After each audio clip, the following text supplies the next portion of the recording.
améthyste, vierge minérale, salamandre, roi hermétique, soufre et mercure. Sur les façades, sous les porches, dans les rues, partout autour de nous, il existe des signes, des messages que nous regardons sans voir. Je me suis toujours demandé quelle pouvait être leur signification.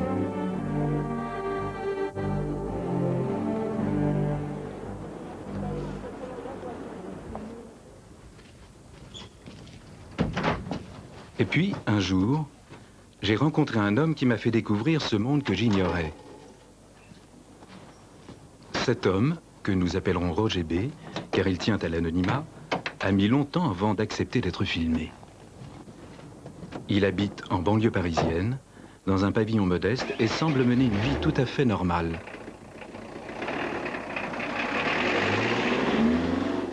Il est électronicien, spécialisé dans les systèmes d'alarme et de sécurité. Mais sa véritable activité est tout autre. Pour elle, des hommes ont été emprisonnés, sont morts ou sont devenus fous. C'est une quête qui n'a rien à voir avec l'existence normale que l'on vit. C'est l'étude d'une tradition, c'est l'étude d'une science et d'une philosophie qui s'est plus ou moins perdue à travers les siècles. Bien, ça m'intéresse, ça me passionne, et puis j'ai la foi, j'y crois. Ici, bon, bah, c'est pareil. J'essayais d'en savoir plus. Roger me confia que la nuit et pendant ses congés, il pratiquait l'alchimie. Pour moi, les alchimistes étaient des gens qui essayaient de transformer du plomb en or dans le plus grand secret.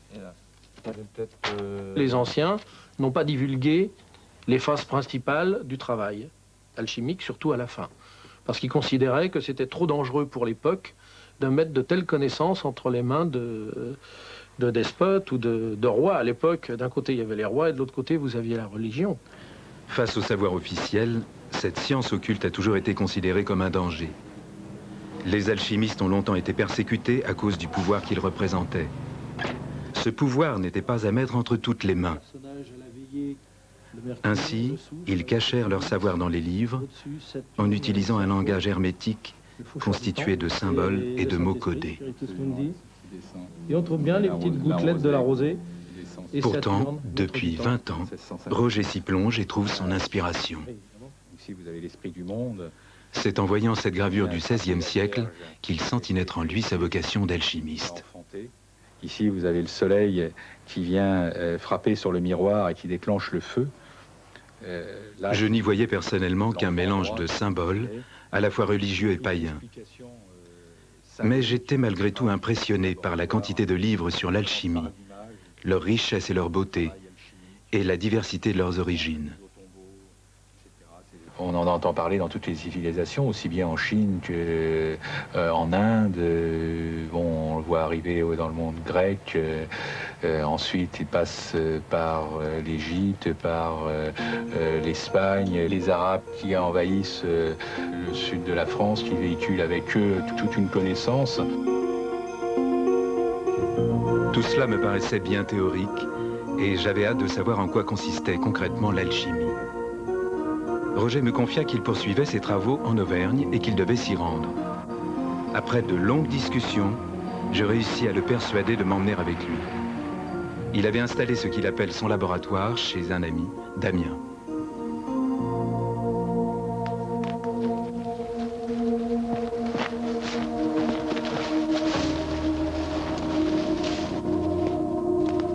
Pour mon initiation, la première chose que je devais faire était de descendre au fond d'une mine à l'abandon.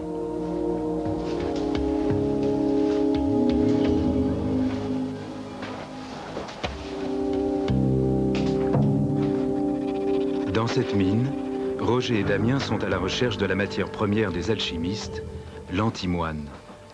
Ce minerai était utilisé avant la guerre à la construction des chemins de fer. Depuis, les mines d'antimoine ont été bouchées et abandonnées.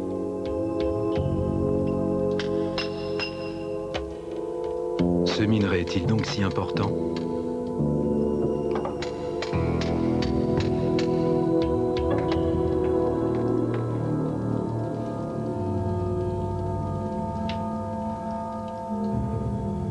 Enfin, j'étais autorisé à pénétrer dans ce lieu secret. Le laboratoire de l'alchimiste. Je découvris une petite pièce au centre de laquelle se trouvait un simple four. L'atmosphère qui y régnait me surprit.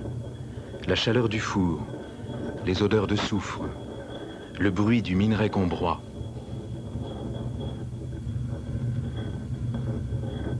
Je regardais Roger mélanger les sels minéraux, peser le minerai, mixer les fondants, et je me demandais ce qui pouvait conduire un homme apparemment raisonnable à répéter ces gestes encore et encore depuis plus de 20 ans.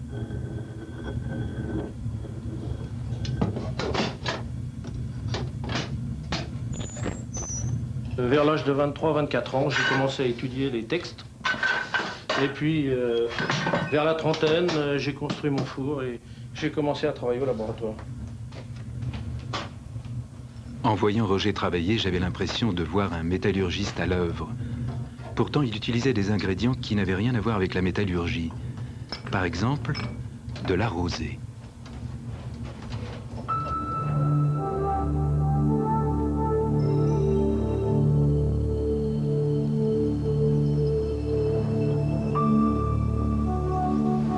Cette rosée, il va la chercher lui-même dans les champs au petit matin. En le voyant tirer patiemment ses draps sur le sol, j'avais l'impression de contempler un spectacle qui devait être aussi vieux que l'alchimie elle-même. Mais à quoi tout cela servait-il?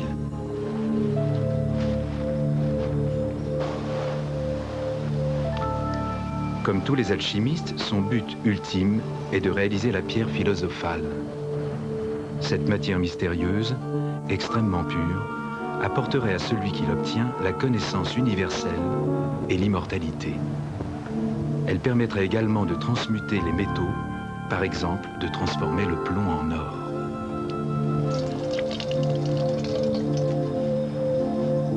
Ainsi, à partir d'un peu de minerai, d'eau et de sel, Roger espérait découvrir les secrets de l'univers.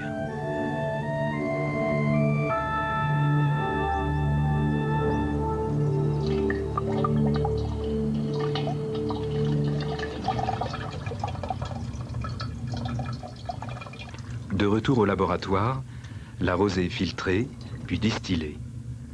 Le travail peut maintenant commencer. Roger m'expliqua que l'alchimiste travaille la matière par le feu. Il la fond à plus de 1200 degrés, la refroidit et la casse pour en extraire les impuretés. Puis il reproduit cette opération tout au long de son travail. Roger me décrivait les étapes du parcours alchimique dans un langage mystérieux.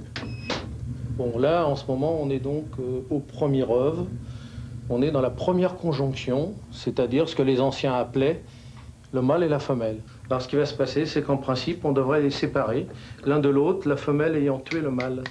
C'est-à-dire que d'un côté, il y a une calcination qui se fait sur la partie mâle, et sur la partie femelle, que les anciens appelaient leur vierge minérale, on pousse la purification de façon à la nettoyer, et c'est sur la vierge qu'apparaît l'étoile. Ce que recherche Roger n'est pas de faire de l'or avec du plomb, mais de déchiffrer l'énigme de la nature. La clé de cette énigme, c'est la pierre philosophale. Elle permet à un être humain de prolonger son existence à travers le temps, mais en même temps d'acquérir surtout une connaissance, la connaissance de la vérité. Et ça, malheureusement, c'est pas facile à expliquer aux gens. Détenir la vérité, avoir la vérité, recevoir la vérité lorsque la pierre arrive à sa cuisson terminale, où elle rayonne sur l'alchimiste, qu'est-ce qui se passe à ce moment-là?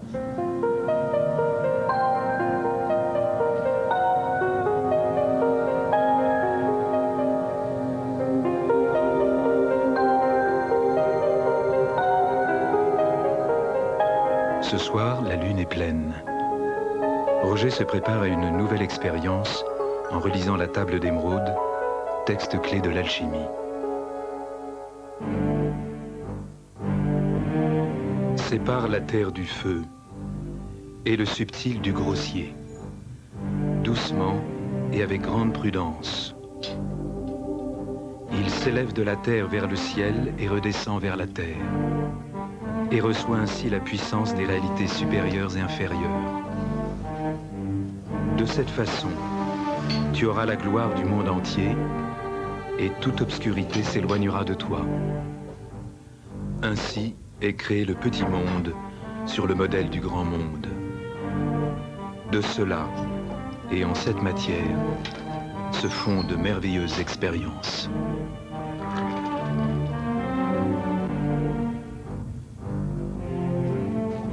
L'étoile que Roger va trouver inscrite dans la matière lui indiquera qu'il est sur la bonne voie. Finalement, Roger aura réussi à me faire partager la passion, ou plutôt la foi qui l'anime. Qu'il parvienne ou non à obtenir la pierre philosophale, sa vie se modifie profondément au rythme de son travail au four et tend vers la sagesse. Ce soir, il est peut-être encore en Auvergne, à tenter d'atteindre son but. Combien d'entre nous sont aussi déterminés ?